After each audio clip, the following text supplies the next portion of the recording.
ஓம் ஸ்ரீ குருபியோ நமக. ஓம் ஸ்ரீ மகாபெரியவா சரணம்.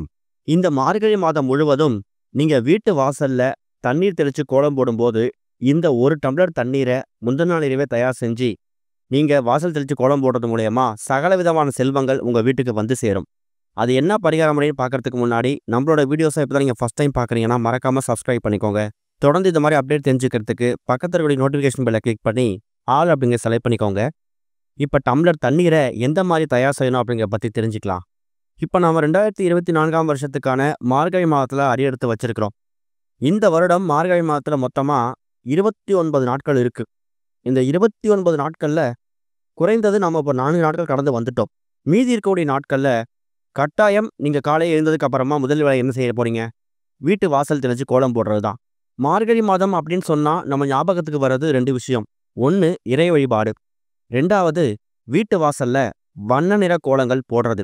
அதுக்கு முக்கியமான காரணம் என்னன்னா, இந்த மார்கழி மாதம் அப்படிங்கிறது தேவர்களுக்கு பிரம்ம முகூர்த்தம் மாதிரி. இரவுல இருந்து பகல் விடியக்கூடிய அந்த நேரம் தான் இந்த மார்கழி மாதம். இந்த மாதிரி நேரத்துல தேவர்கள் இறை வழிபாட்டுக்காக முக்கியத்துவம் கொடுப்பாங்க. அந்த நேரத்துல நாமும் இறை வழிபாட்டை செஞ்சோம்னா பலவிதமான நன்மைகள் நமக்கு வந்து சேரும் அப்படிங்கிறது தான் இந்த மார்கழி மாதத்துல வழிபடுறதுக்கான ஒரு முக்கியமான நோக்கமே. எல்லாராலையும் பிரம்ம முகூர்த்த நேரத்துல எழுந்து பூஜை செய்ய முடியுமா அப்படின்னு கேட்டிங்கன்னா கண்டிப்பா அது கேள்விக்குறி தான். அவங்கவுங்க உடல்நிலையை பொறுத்து தான் அவங்க இந்த மார்கழி மாதத்துல எப்படி வழிபாடு நடத்துறாங்க அப்படிங்கிறது நம்ம முடிவு பண்ண முடியும். ஆனா கட்டாயம் எல்லார் வீட்லையும் இந்த மார்கழி மாதம் முழுக்க சூரிய உதயத்துக்கு முன்னாடியே எழுந்து வீட்டு வாசல் தெளிச்சு கோலம் போடணும் அப்படிங்கிறது கட்டாயம். உடல்நிலை முடியலனா கூட ஒரு ஆள் வைத்தாவது நம்ம அப்படி செஞ்சிடுறோம். அதுக்கு காரணம் என்னன்னா, மார்கழி மாதம் அப்படின்னாலே வீட்டு வாசல் தெளிச்சு கோலம் போடுறதுக்கு முக்கியத்துவம் கொடுக்கணும். அதுவும் பிரம்ம முகூர்த்தத்துல சூரிய உதயத்துக்கு முன்னாடி. ஒரு வீட்டில் சமையல் அறை, பூஜை அறை, நம்ம பயன்படுத்தக்கூடிய பீரோ லாக்கர் வைக்கக்கூடிய அறை, இதெல்லாம் எந்த அளவுக்கு முக்கியமோ அதே அளவுக்கு நம்ம வீட்டோட நிலைவாசல் பகுதியும் வீட்டோட தெருவாசல் பகுதியும் ரொம்ப முக்கியம். நம்ம வீட்டில் நிலைவாசல், தெருவாசல் இது இரண்டும் எப்படி இருக்கு அப்படிங்கிறத பொறுத்து தான் நம்ம வீட்டுக்குள்ள லட்சுமி குபேரர், குபேரர், மகாலட்சுமி தாயார் இவங்க எல்லாமே வாசம் செய்வாங்க அப்படிங்கிறது ஒரு பெரிய ஐதீகம். அதனால தான் மார்கழி மாதத்தில் மட்டும் இல்லை, தினமும் நாம் தூங்கி எழுந்ததுக்கு அப்புறமா வீட்டு வாசல் தெளிச்சு கோலம் போடுறோம். நம்ம வீட்டு வாசல் எந்த அளவுக்கு மங்களகரமாக இருக்குதோ அதை பொறுத்து நம்ம வீட்டுக்குள்ள லட்சுமி கடாட்சம் அதிகமாகும். நம்ம வீட்டில் இருக்கக்கூடிய தரித்திரம் பீடைகள் எல்லாமே தினமும் விரட்டி அடிக்கப்படணும் அப்படிங்கிறது தான் வீட்டு வாசல் தெளிச்சு கோலம் போடுறதுக்கான முக்கியமான நோக்கம். அதுலேயும் இந்த மார்கழி மாதத்தில் இந்த வழிபாட்டை செய்யும்போது வீட்டு வாசல் தெளிச்சு கோலம் போட்டுட்டு அதுக்கப்புறம் பிரம்ம முகூர்த்தத்தில் வீட்டில் பூஜை அறையில் நீங்கள் தீபம் ஏற்றி வழிபாடு செஞ்சீங்கன்னா நீங்கள் அந்த நேரத்தில் என்ன கேட்குறீங்களோ அது உங்களுக்கு அப்படியே கிடைக்கும். அப்படி இந்த மார்கழி மாதத்தில் நீங்கள் தூங்கி எழுந்ததுக்கு அப்புறமா செய்ய வேண்டிய முதல் வேலையாக இருக்கக்கூடிய வீட்டு வாசல் தெளித்து கோலம் போடுறீங்கள, அந்த தண்ணீரில் இப்போ நாம் சில விஷயங்களை கலந்து அதை நீங்கள் வீட்டு வாசலில் தெளிக்க போகிறீங்க. ஆனால் கலக்கக்கூடிய தண்ணீரில் மொத்தமாகவே இந்த பொருட்கள் நம்ம சேர்க்க போகிறது கிடையாது. இப்போ உதாரணத்துக்கு மார்கழி மாதத்தில் இருக்கக்கூடிய மீதி நாட்கள் முழுவதும் இந்த வழிபாட்டு முறை நீங்கள் செய்யணும்னு நினைக்கிறீங்கன்னா, இப்போ நாளை செய்யணும்னா அதுக்கு முந்தின நாள் இரவே கொஞ்சம் கஷ்டப்படாமல் சோம்பேறித்தனப்படாமல் இந்த தண்ணீரை நீங்கள் தயார் செஞ்சு வச்சுடுங்க. இந்த தண்ணீரை தயார் செய்கிறதுக்கு இந்த நேரம் அந்த நேரம் கணக்கு கிடையாது. நீங்கள் இரவு தூங்க போகிறதுக்கு முன்னாடி தயார் பண்ணி வச்சுட்டு மறுநாள் காலை எழுந்து வீட்டு வாசலில் தண்ணீர் தெளிக்கும் போது இந்த ஒரு டம்ளர் தண்ணீரையும் சேர்த்து வீட்டு வாசல் தெளித்து விட்டுருங்க.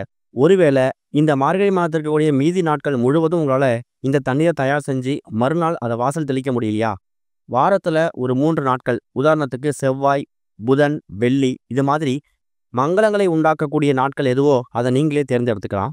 இந்த தண்ணீரை தயார் செய்யறதுக்கு மொத்தமாகவே உங்களுக்கு 4 பொருட்கள் தான் தேவைப்படுது. ஒரு டம்ளர் தண்ணீர் எடுத்துக்கணும். அதில் முக்கியமாக 3 பொருட்களை சேர்க்க போகிறீங்க. அந்த 3 பொருட்கள் என்ன அப்படிங்கிறத நீங்கள் இப்போ வீடியோவில் பார்த்துருப்பீங்க. ஒரே ஒரு துண்டு பச்சை கற்பூரம், ஒரு துண்டு ஏலக்காய், ஒரு துண்டு கிராம்பு. இந்த இடத்துல நாம் ஏன் பச்சை கற்பூரத்தை பயன்படுத்துகிறோன்னா, பச்சை கற்பூரம் அப்படிங்கிறது மகாவிஷ்ணு வழிபாட்டுக்கு முக்கியத்துவம் வாய்ந்த ஒரு பொருள். எந்த ஒரு பெருமாள் கோவிலுக்கு போனாலும், ஆஞ்சநேயர் கோவிலுக்கு போனாலும் அங்கே கொடுக்கக்கூடிய பிரசாதங்களாக இருக்கட்டும், தீர்த்தமாக இருக்கட்டும், துளசி தண்ணீராக இருக்கட்டும், அது எல்லாத்துலேயும் இந்த பச்சை கற்பூரத்தை கொஞ்சமாக சேர்த்துருப்பாங்க. அதுக்கு காரணம் என்னன்னா, ஒரு தெய்வீக தன்மையை ஏற்படுத்தக்கூடிய ஒரு பொருள் தான் இந்த பச்சை கற்பூரம். பச்சை கற்பூர வாசனை எங்கெல்லாம் அதிகமாக இருக்குதோ அங்கெல்லாம் மகாவிஷ்ணுவோட நடமாட்டம் அதிகமாக இருக்குமா. மகாவிஷ்ணு இருக்கக்கூடிய இடத்துல மகாலட்சுமி தாயார் தானாகவே வந்துடுவாங்க. உங்கள் வீடே கோவிலாக மாற்றக்கூடிய ஒரு அற்புதமான ஒரு பொருள் தான் இந்த ஒரு துண்டு பச்சை கற்பூரம். அடுத்ததாக ஒரே ஒரு சின்ன ஏலக்காய். ஏலக்காயை பற்றி நம்ம சொல்லி தெரிய தேவையில்ல. மகாலட்சுமி தாயார் வழிபாட்டுக்கு முக்கியத்துவம் வாய்ந்த ஒரு பொருள். பணவசியம், ஜனவசியம் ரெண்டுத்துக்கும் முக்கியத்துவம் கொடுக்கக்கூடிய ஒரு பொருள் தான் இந்த ஏலக்காய். அடுத்ததா கிராம்பு.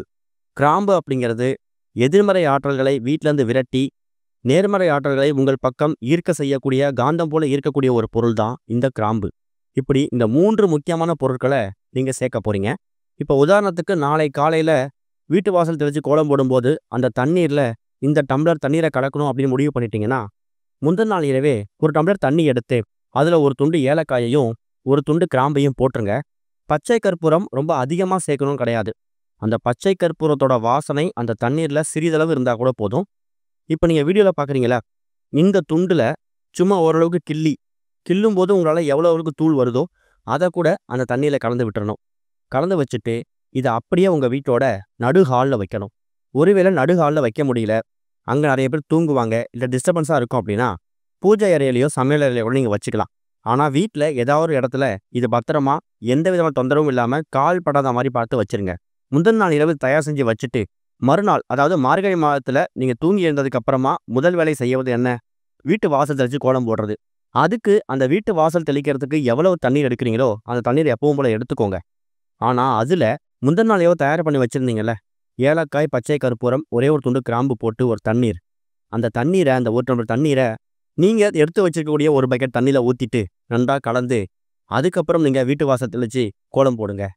இப்படி பண்ணுறதால உங்கள் வீட்டுக்குள்ளே இருக்கக்கூடிய எல்லா கெடுதல்களையும் நாம் ஒரு டம்ளர் தண்ணீர் வச்சுருந்தோம்ல, அது எல்லாம் உள்வாங்கிக்கும்.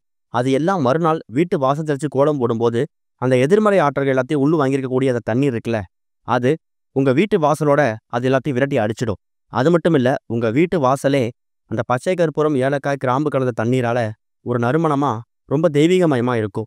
புதுசாக யாராவது வீட்டுக்குள்ளே வந்தாலே ஏதோ கோவில்கள் நுழையிற மாதிரி ஒரு உணர்வு ஏற்படும். அவங்களுக்கு மட்டும் இல்லை, உங்களுக்கே நீங்கள் வெளியில் போயிட்டு வீட்டுக்குள்ளே வந்தால் கூட உங்களுக்கு அந்த உணர்வு ஏற்படும். நாங்கள் அப்பார்ட்மெண்ட்டில் இருக்கோம், ஃப்ளாட்டில் இருக்கோம், இலவாசல் தெளித்து கோலம் போட முடியாதவங்க என்ன செய்யலாம்? அதை பற்றியும் கவலைப்பட தேவையில்ல. அப்பார்ட்மெண்ட் வாசலில், ஃப்ளாட் வாசலில் எப்படி தினமும் கோலம் போடுவீங்களோ அதே மாதிரி அந்த அளவுக்கு தண்ணீரில் கூட இந்த ஒரு டம்ளர் தண்ணீரை கலந்து நீங்கள் தெளித்து விட்டுட்டு கோலம் போட்டுக்கலாம். நீங்கள் தினமும் வாசல் தெளித்து கோலம் போடக்கூடிய, அதாவது இந்த மார்கழி மாதத்தில் வாசல் தெளித்து கோலம் போடக்கூடிய அந்த தண்ணீரில் சாஸ்திரத்துக்கு ஒரு அரை டம்ளர் தண்ணீராவது முந்தின நாள் இரவே தயார் செஞ்சு, அதாவது ஏலக்காய், பச்சை கற்பூரம், கிராம்பு 3ஐயும் போட்டு தயார் செஞ்சு அந்த தண்ணீரை கலந்து வாசல் தெளிக்கணும். அப்படி தெளிக்கிறதால பலவிதமான செல்வங்கள் உங்களை தானாக தேடி வர்றதை நீங்கள் கண்கூடாக பார்க்க முடியும். இதுக்கு நீங்கள் பிரத்யேகமாக செலவு பண்ண போகிறதே கிடையாது. ஏன்னா பச்சை கற்பூரம் அப்படிங்கிறது எல்லா வீடுகளிலும் எளிதாக கிடைக்கும். அப்படி இல்லைனாலும் நாட்டு மருந்து கடைகளையும் டிபார்ட்மெண்ட் ஸ்டோர்லையும் இந்த பச்சை கற்பூரம் கிடைக்குது. விலையும் ரொம்ப கம்மி தான்.